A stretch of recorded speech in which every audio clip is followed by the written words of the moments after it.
Hello, hello, everyone, and welcome back to the Sprinkles of Spirit podcast. I am so excited for this episode. I know it's been a minute since we've had the Soulful Conversation series, but this is a special one. So today I am so honored to be joined by a true light in the yoga world.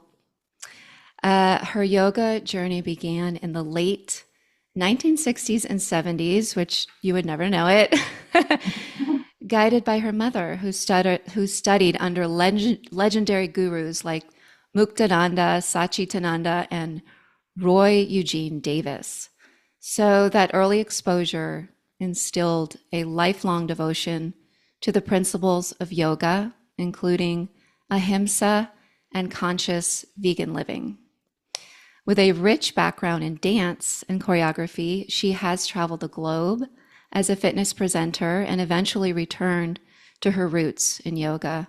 In 2006, she founded Urban Bliss School of Yoga, where she's trained thousands of students across the southeastern United States. She holds advanced certifications and she brings deep expertise in yoga philosophy, history, therapeutic practices, and the Ashtanga primary series. Her teachings are infused with wisdom, movement, and deep heart. And I am honored to say she was my personal yoga teacher trainer, my very first RYT 200 hours by divine alignment. I was blessed with that experience. And today we get to dive into her story, her vision, and the soul of urban bliss yoga that continues today. So please welcome Lizzy Hoffman. Lizzy, thank you. Welcome. It's Thank so you. good to Thank see you. you and be here. It's so good to see you. I pulled out, this I is know. my book from training. And I just want, it's not too long, but I'm like, I have to start out by reading her this. This is what I wrote the first night of our training. So, Just a little paragraph. I was like, oh God. It says April 12th, 2014. yeah. Day, Woo. yeah, day one. I wrote, feeling so grateful for this experience. Last night, I felt a little sad. I was so afraid to lose my personal yoga practice. It is very special to me. I didn't want learning it from a teaching perspective to change that. After meeting my teacher, Lizzy Hoffman, I now realize it's only going to become so much deeper and more meaningful than ever. No. Ah, and it did, and it does, you know. And when it was totally by divine alignment. I was practicing yoga at Yoga Fusion in South Florida Yeah. with Debbie, Yeah. and everything kind of fell into place. The timing was right. I looked you up and I said, she is the real deal. I was like, if I'm going to go deeper, I want it to be from someone who is really rooted in the practice of yoga and living yoga. And even when you look at someone's website, you could just feel some energy. And I was like, okay, yeah, this is the right space for me. But you have such a unique background. You grew up with yoga. Your mom was was she also a yoga teacher, or like, were you practicing yoga as a little girl? Yeah. My mom was, a very, she was a light in the world as well. She comes from like 13 sisters. She's number 12. Oh my But she was gosh. this super individual kind of, anyway, so she in the 60s and 70s, she was following these gurus and she kind of was not as traditional as her sisters were, right? So it was a shock to them that she was going along her own path, which always mm, I always loved her for that. When you're little, you don't know that, but Yeah. um, so she would go and we'd go into ashrams and follow her gurus, and she'd take me right along with her. So I learned from her firsthand, but I also learned from communities that we were in. You know what I mean? Mm-hmm. So it was, she was a hippie and it's all her fault that I'm like this. So it's okay. Ah, I love it. And then you went off to dance. I did because she put me in, you know, she put me in yoga. It was children's yoga. It was just like trees, you're a tree, you're this. It was movement because Yeah. I was a very active kid. And so Mm-hmm. she always would put me in some sort of a movement class. And it was a yoga class. There were yoga classes, but and I started that when I was about 3 or 4. Wow. And but then she also knew that there were other things that I could do. Like she put me in dance class, she put me in ballet class, and she put me in all these kind of movements. Um, I personally have always been fascinated with the body and how the body moves and Yeah. how that somatic feeling of there's something inside this vessel that we feel. Yeah. So it's always been with me to understand, that's something that's super important, not only for me, but to teach others that we need to be able to experience that somatic feeling of joy, of release, of happiness, of even sadness. And the body is that learning device. Mm-hmm. And that's really what brought me to the mat. I knew I started practicing, at home in private because, too embarrassed to go into a yoga class because I wasn't sure of what I was doing yet, but it was helping me. I mean, it was something was happening on a deeper level, and I was like, why is this making me feel better? Like what is this? And I just such a deep curiosity, and then had a few other divine, earth angels that came in, and the thread was woven and just was clearly pointing, take this training, take this training, take this training, And I wanted to understand the science of it, the history of it, the philosophy of it, because it was absolutely helping me, peel back some layers. But when you back to when you were a dancer, was there at what point were you like, I want to pointed you in the direction of becoming a yoga teacher because it's a whole different thing.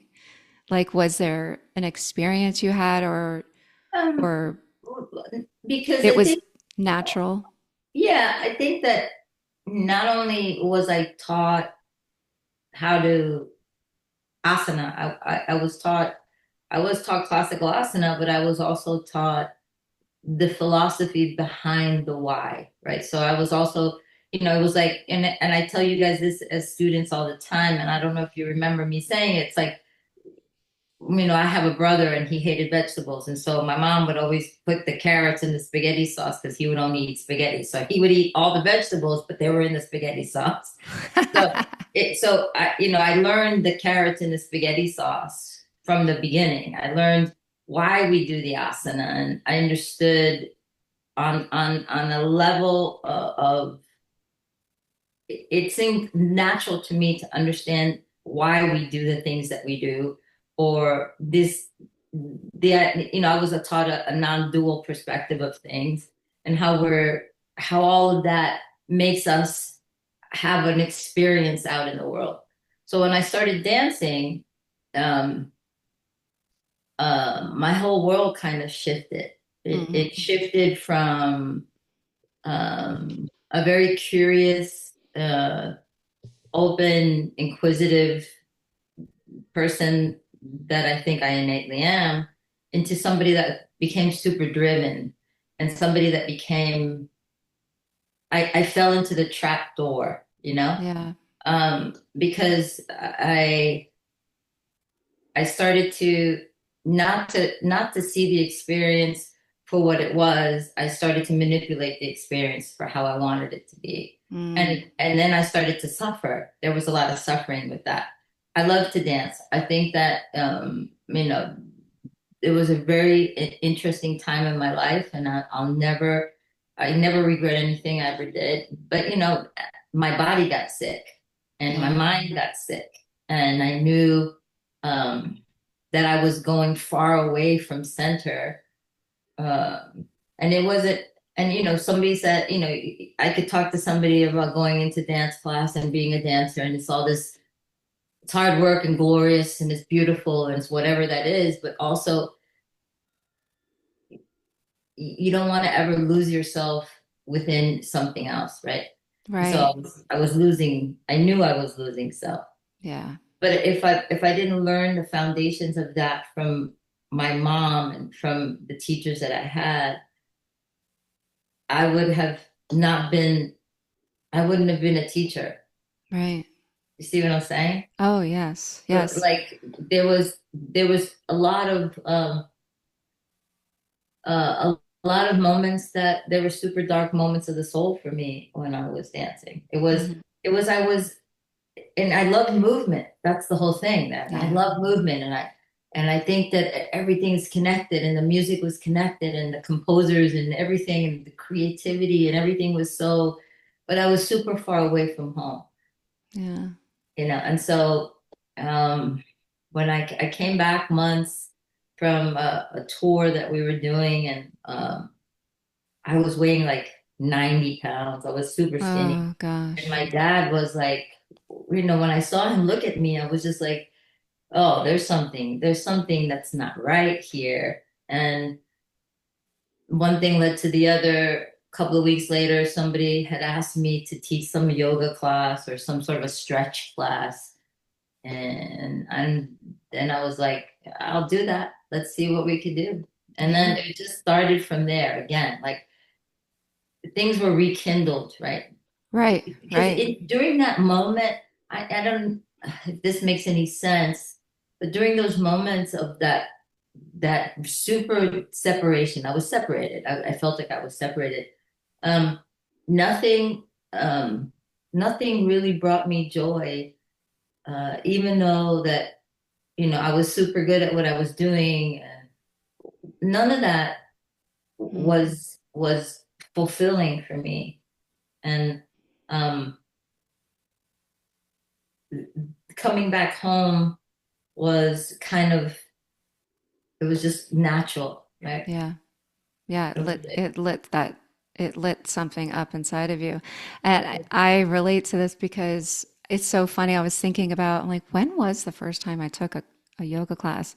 My sister brought me to a class. I was 17. This is so funny. Do you remember Jack LaLanne yeah, gyms? Okay. yes. That was the first gym I Absolutely. belonged to. We're showing our age Absolutely. here, but that's That's okay. all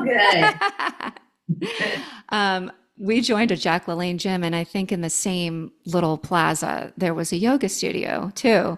And she was like, let's go take a yoga class today. And I was 17. At that time,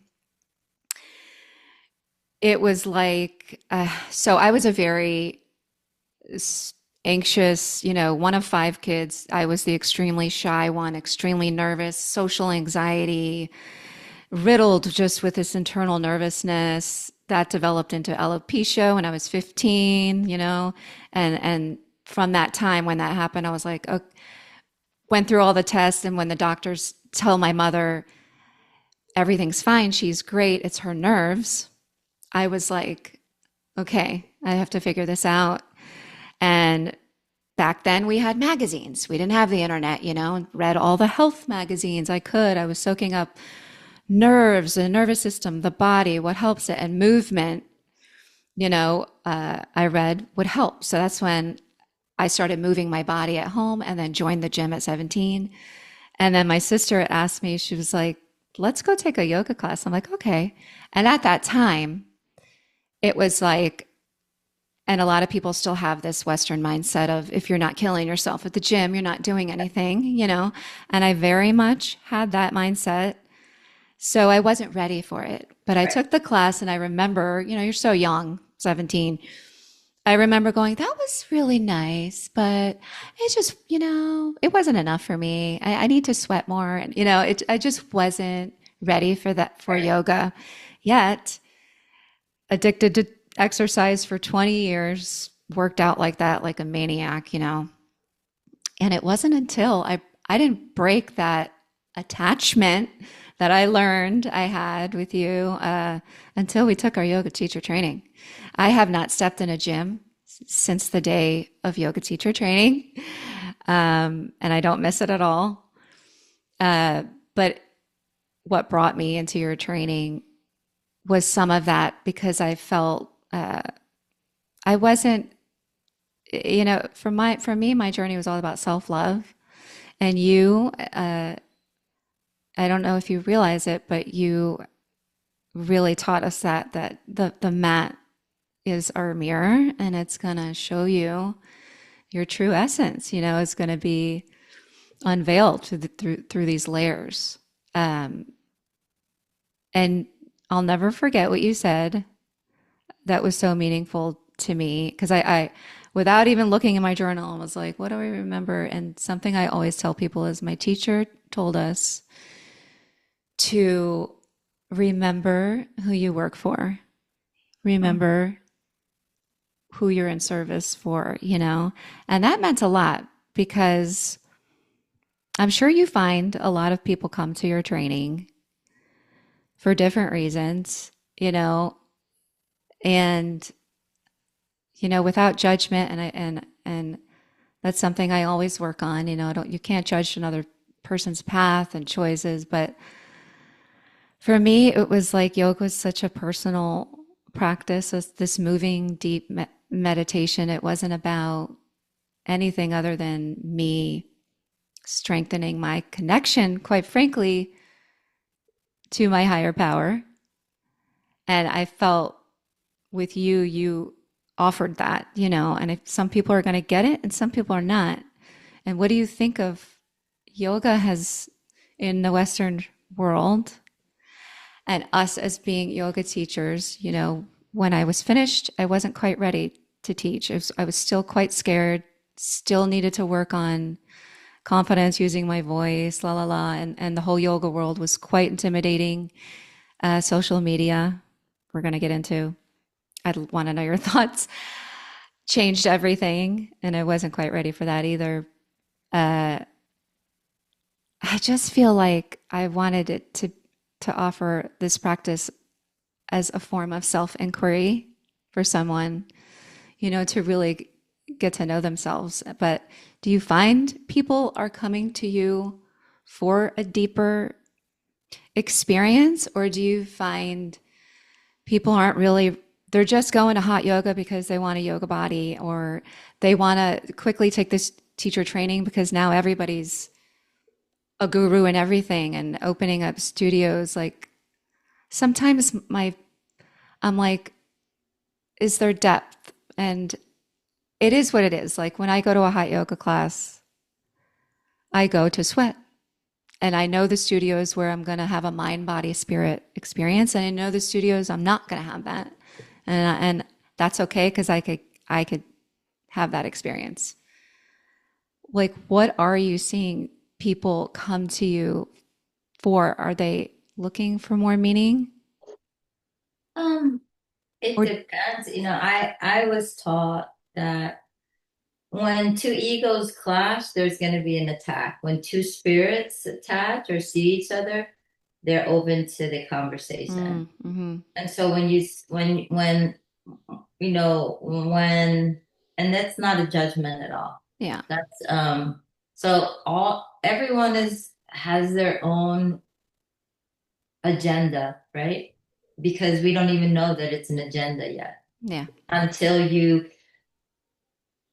but deep down inside, there's something that understands that there's more to this than this superficial or whatever we want to call that. I right. mean, this idea of no pain, no gain. It's all Yeah. about the body. Everything is an image thing. It's right. It's the attachment. It's the Mm-hmm. shiny object. And so Mm-hmm. we're so inculcated in that shiny object, with the cell phones, you know, with kids looking down at their tablets every time. They're not even having conversations with each other. There's a lot of things that are separating us.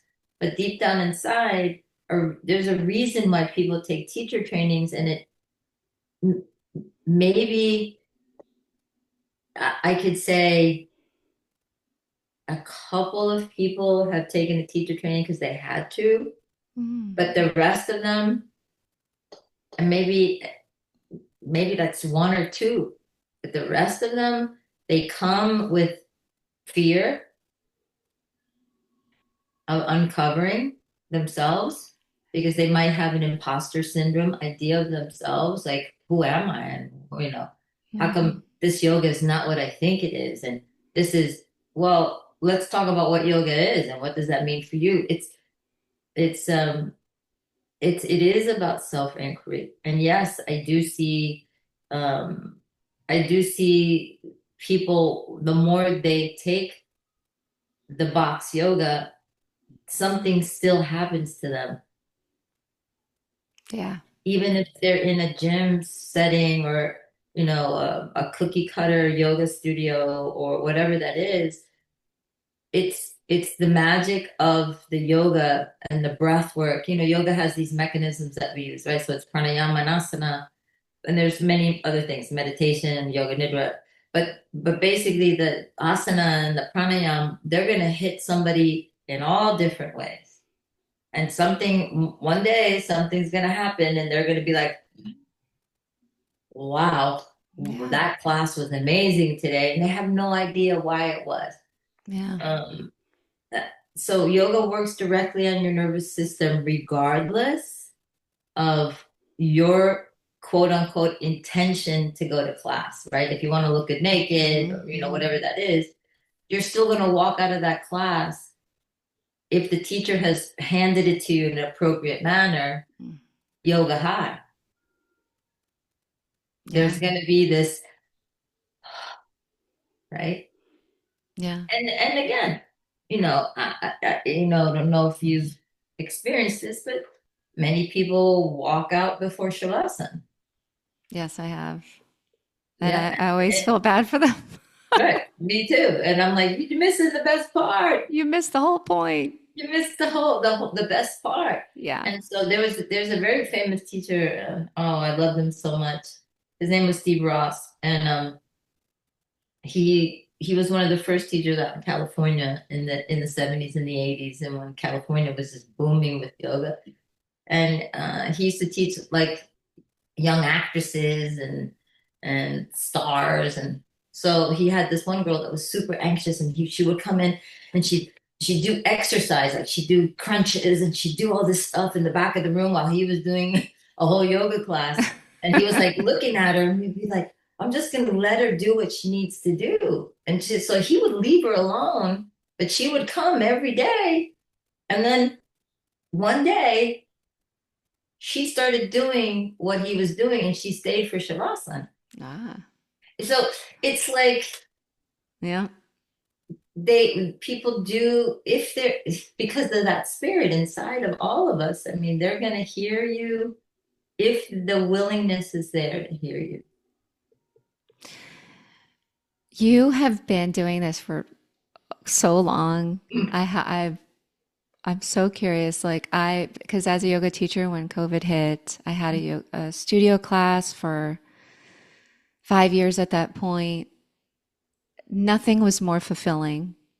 So, backing up, I remember when we were in training and we're all introducing ourselves. I think I was the only one that told you, I'm just here for personal development.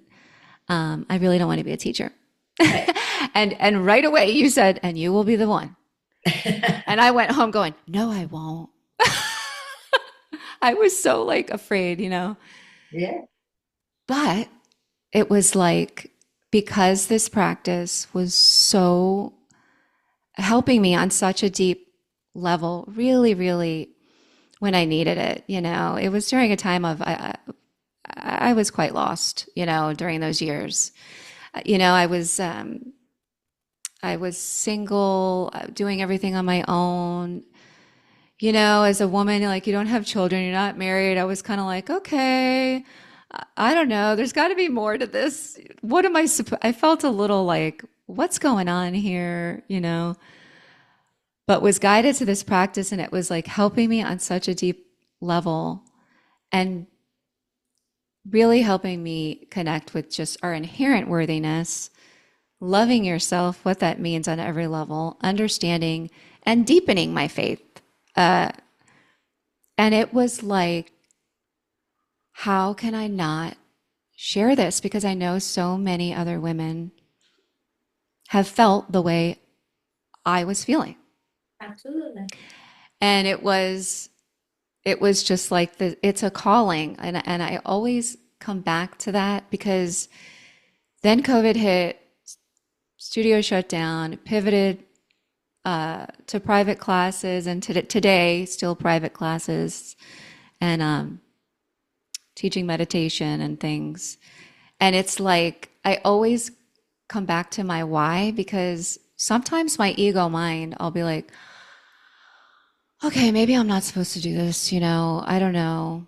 I'll talk myself out of it, or I'll just think, well, the next thing hasn't opened up. Maybe God doesn't want me doing this anymore. And then like something will happen, but I always go back to the why of why it helped me, and it helped me really love yourself on a deep level because of knowing who you are really, your inherent worthiness. And after all these years, I mean, literally have taught thousands and thousands of people. Your commitment is so admirable. Like, what keeps you consistently doing this year after year? Like, has your ego mind ever said, I don't think I want to do this anymore? Or have you ever had a I'm going to give up moment? Yeah, Yeah. absolutely. I mean, I do it because I believe in service. And I believe Mm-hmm. that Yeah. um, it's we have to help each other. It's a community, right? So the seva is not only giving somebody food, which is super important, or clothes and shelter. It's also giving someone love and attention and compassion and listening and letting that person feel a little bit of dignity and humanness. It's a connection, right? So everything in life is about relationships, every single thing. And it's when somebody feels separated in there, and I think that's one of the first questions I always ask in the teacher training is, have you ever felt separated, right? Have you ever felt separate? And so, and that's the beginning of a philosophical question for us all is yes, we've all felt separated. But then we continue in the separation, and that's where the suffering happens. And people are suffering. Oh, yeah. Yoga is about teaching someone to liberate themselves from suffering, and on all different levels, on a body image level, if that's where they're suffering, on a philosophical level, on a connection level, on a joyful level, whatever that is for them. Yoga hits someone, a human being, and all their five koshas, right? So Mm-hmm. it's the body, the physical body, the vital air, your mind, your connection or your discernment, and your joy. And all those things, when we feel separated, they kind of it feels fragmented. And people think they're broken, but they're not broken. They're never going to be broken because we're always going to be whole. But we also need someone else sometimes to just sit there with us or just to look at us or listen to what we have to say. And that starts to grow. I mean, you start to remember your wholeness as well, Mm. right? And that's so true. And in those moments, where I'm like, I don't think I'm going to do this anymore, or whatever, the sharing that I do, this using my voice in this way that I do, someone will send me a thank you, a gratitude message would, that what I taught really helped them. And it's like I feel like it's my angels going, oh yeah, keep going. Yeah. And it is my why. And I often say that it is my form of seva, because I'm still a yoga teacher who has a full-time corporate job. for 20 years now. So, but I have never stopped, since our training of sharing this practice because I always say, to my students, listen, I'm living, walking, breathing proof of this practice. I was from a young girl who couldn't use her voice to, feeling lost or having body image, issues from lacking confidence, to someone who just totally turned that around. But really, I offer it as a form of service and to help people connect, on a deeper level. Are there any, like your journey of faith, is there any like teacher that stands out that has been like a guiding light, like your favorite author or someone you follow or you Cool. look or like when you have moments of maybe you're down or you're just off or you're feeling fragmented, like someone who kind of like pulls you back to your center. I have a lot of teachers like that. Yeah. Recently it's been like well, he's passed away now, but his name is Stephen Levine, and he was a Buddhist, but he was an amazing. He worked with Elizabeth Kubler-Ross. He learned how to work with people that were grieving, and this was in the 70s. An amazing teacher. He has a book called Healing Meditations that when I feel a little wonky, I'm just like, because it's not that I'm feeling wonky. I feel the collective a lot of the times. And Me too. when the Yeah. collective, right? When the collective is, and right now the collective is super in this unstable, uncertain. They're not tolerating the uncertainty, and so there's a lot of anxiousness going on around, right? So um, and you could feel that, and so when you're, someone like us, you can feel that. You can actually Mm. feel it in your heart center, and so Oh yeah. there's these meditations that we can do to push out loving kindness into the world. And so we can do our part by healing the energy state just by pushing out loving kindness, Tonglen exercises, loving kindness, metta meditations, things like that. And I think recently, he's been on my mind. Like there's so many teachers I that I know. can go through. Hmm. But he's one of the ones that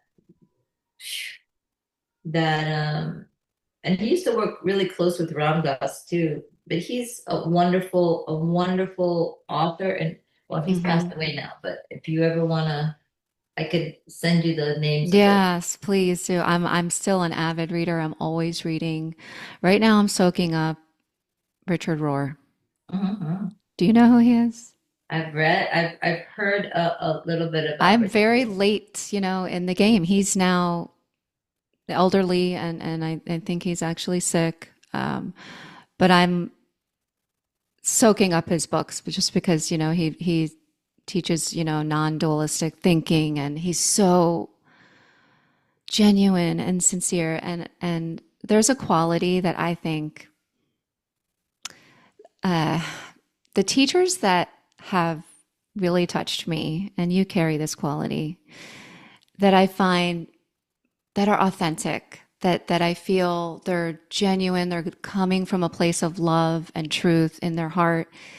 There's a common quality that I see because that I've noticed, and I value it so much in a teacher, and it's humility. It's humility, and you have that. Oh. Um, do you what make today in today's world like what is the most important quality a yoga teacher can have, when your students are joining the training, what makes a good yoga teacher today? Um, I think that uh, teaching them how to love themselves and have self-compassion and to find the peace that, the peace that they're seeking Hmm. is within themselves. And so understanding that that peace, that self-love, if they love themselves so much, they can never judge somebody else. They can never hurt, judge, or compare themselves with their neighbor. And so that's, I think, and also the quality of values. It's like, what do we value and how do we value it? I think that, kids that come, and I call them kids because they could be my kids, they could be my grandkids. Um, but they're not in a value state anymore. They don't, I want them to find out the love, peace in themselves. And when we can do that, then we can teach love and peace and not be somebody that's reading off of a book or Mm. chat GPT. And I got nothing against any of that's how evolution is going, but they need to feel it within themselves, You're coming right? from, come, then it's you coming from a place of experiencing it. That's why I Yeah. always say when people talk about spirituality, um, I've even heard someone say, well, I haven't been spiritual lately. Okay. Um, spirituality is who we are. It's what we Ongoing experience, process, right? Like how right? it's an ongoing process. Is that how you would describe spirituality? If somebody says to you, "What is spirituality?"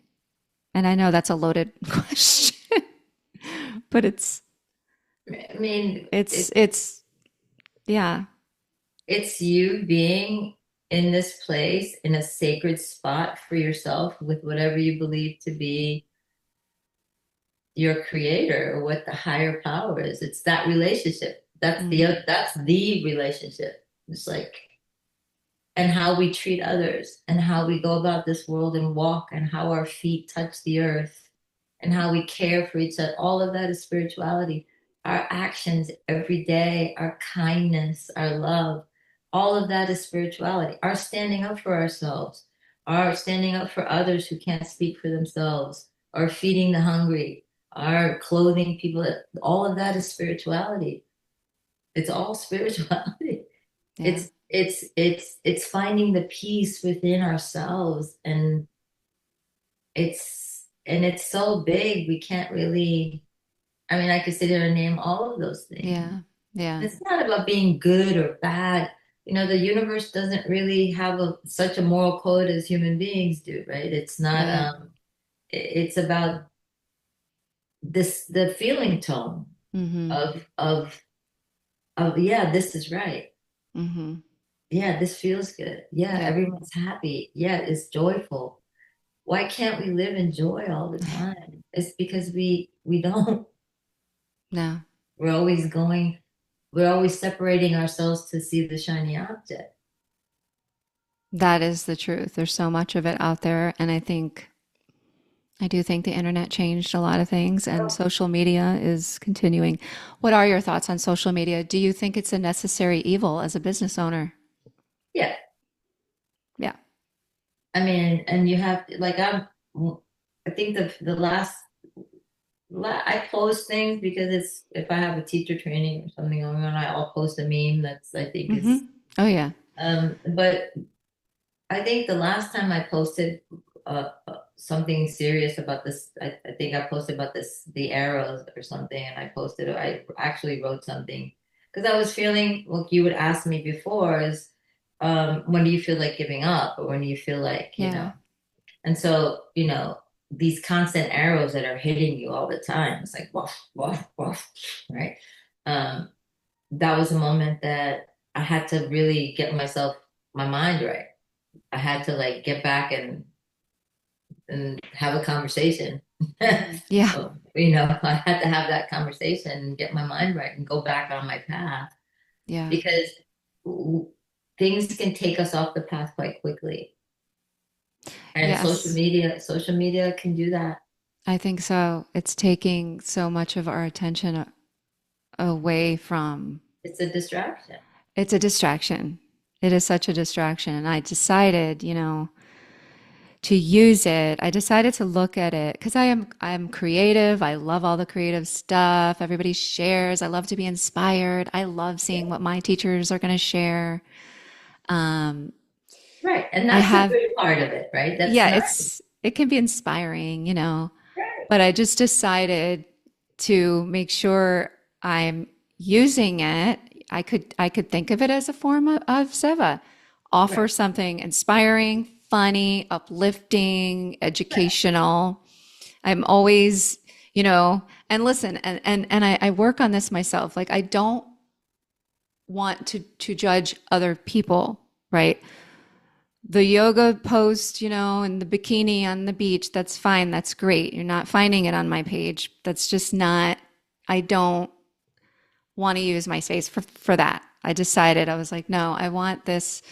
If I'm going to do it, and our younger people are continuing to be on it, and I have young people in my life who are eventually going to be on it, I want to make sure I'm showing up as it's this place of offering something that's going to lift you up, and inspire people and put them on the path of self inquiry through, yoga and meditation because I've experienced the power of it. But I don't think it's going away. No, Uh, if no. anything, it's getting, Bigger. it's like more and more. And now AI, what do Yeah, you, it's and just people, like it's yeah, like the discernment of that. It's like discernment. That's the discernment. Oh, big yeah, thing that's about good. yoga, right? It's our viveka, it's our Mm hmm. discernment, and it's Mm it's Vijnanamaya kosha. It's like how can we discern when we are when we're doing this for the greater good. And I get it. When you have a business, it's a double-edged sword, right? hmm. It's Yeah. also for your good, but yoga's telling us it's not bad to make money, and it's not bad to do these things. You got to make a living, but you got to make a right Right. living. Yeah, Right. you have Right. to right livelihood, right, all these. So it's like, how are we using it? Just like you said, how are we using it for the benefit of others? um are we using it to help others? Are we using it, and AI too? AI, it could help people. People, Sure. Mm hmm. but then again, Yeah. It's all, so it's the discernment of it's how the you're going to discernment use is it. how are we using it? I have a yoga therapy practice as well, right? So I have a lot of clients that I have to put on social media fast. It's like Mm. Yeah. no social media for a week. Ah, And they're like, no, and it's like I love that. it could be all consuming to someone, right? Oh, It's the absolutely. parigraha, right? So we talk about that in yoga, the eight limbs. It consumes somebody. It's like a hoarder, right? And so just understand it's not hoarding. We're not just, but we're hoarding, and we're closing, isolating ourselves into these images Mm-hmm. that it's a separation. It's not a non-dual state. 100%. I'm trying to be more and more mindful of it. I think I have a pretty good balance with it, of showing up and sharing and then, Right. live my And life, live it's my life. balance. That's the It's a word. balance. Balance. It's a balance. It's a It's a balance. balance. And you have to, when in Rome, we got to do it the Romans do sometimes, but it's not like we don't want to burn Rome down. No. Right? So it's a balance. It's Yeah. a balance.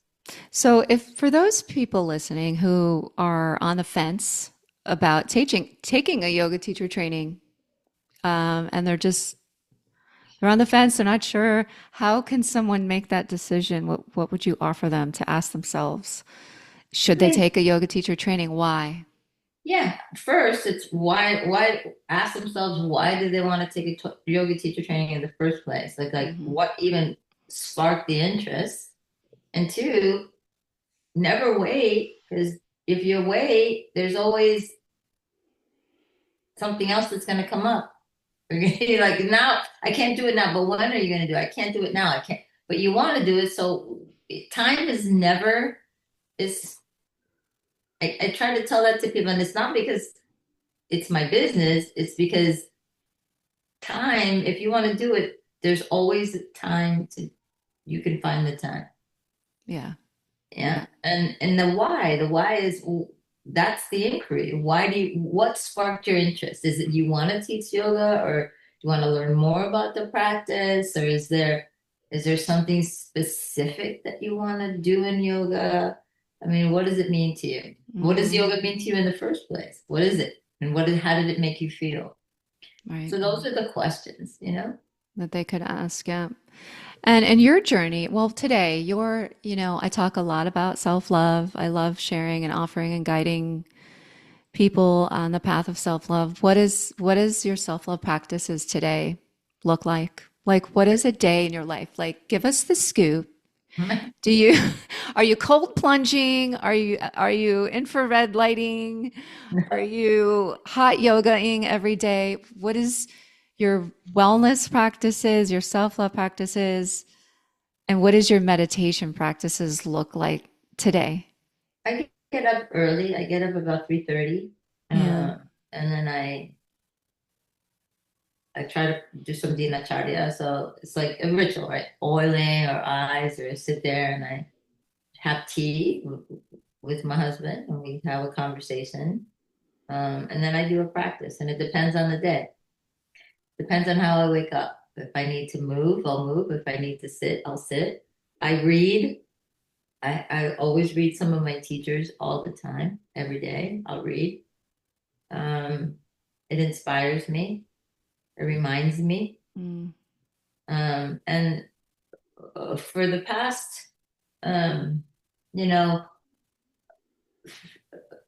the past year and a half was have been super stressful, mm, uh, not only for me but for the world. And that energy makes me have to do a practice like a yoga nidra at least once, twice a week, because I have to get the heaviness out of my heart.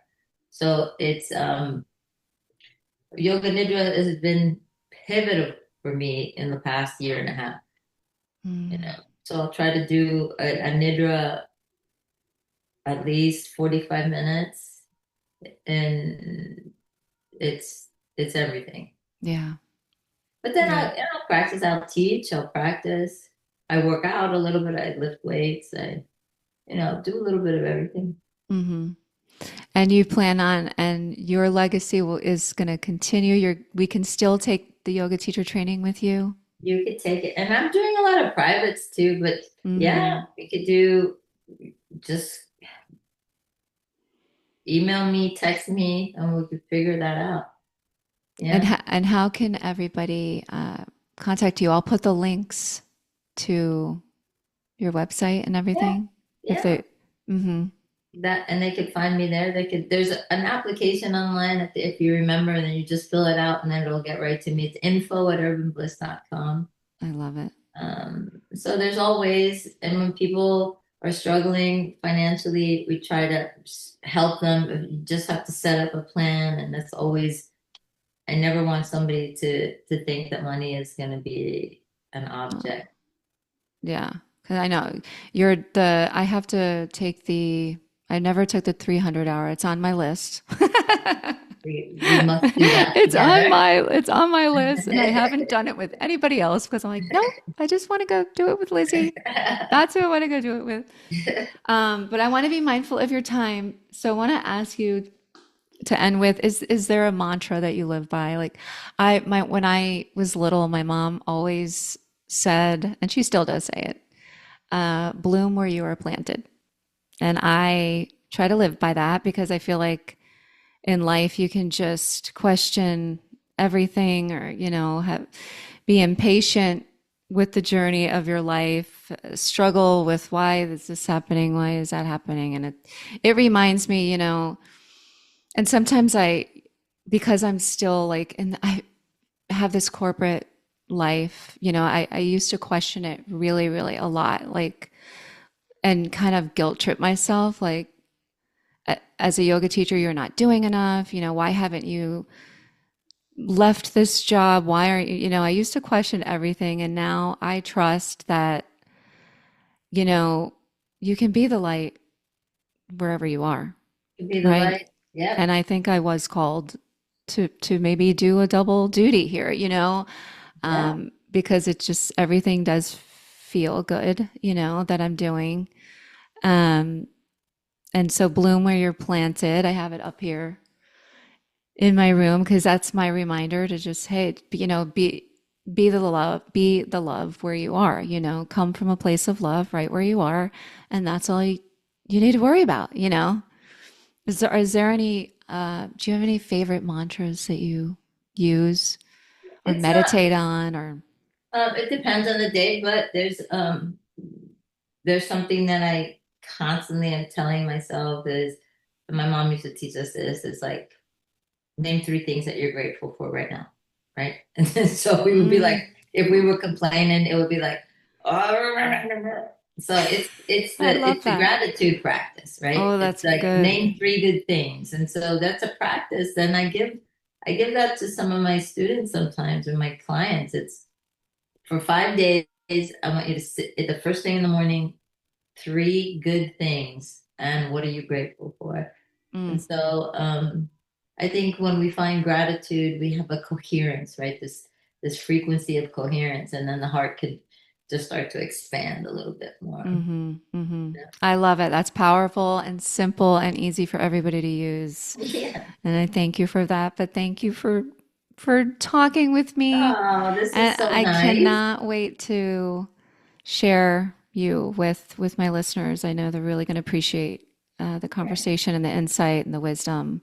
And I just want to say how grateful I am to you. I honor you for Oh, your huge heart and your consistent dedication and commitment to being of service in this world. yeah. And I I don't think you're ever going to realize the growth that you offer people. You're just a ripple effect in the world. And I literally am just so grateful that in this lifetime we connected and our paths crossed. And woo, I've got full body chills. And I'm grateful. you were just a huge, huge pivotal moment for me in my life and continue to be. And I'm just so grateful for you. So thank you. Well, Thank you. you Thank still you. keep on shining that beautiful light. Ah, thank you, Lizzy. Okay. We'll talk soon. Yes, we'll talk soon. Have a beautiful night. Thank you. Thank you Okay. so much.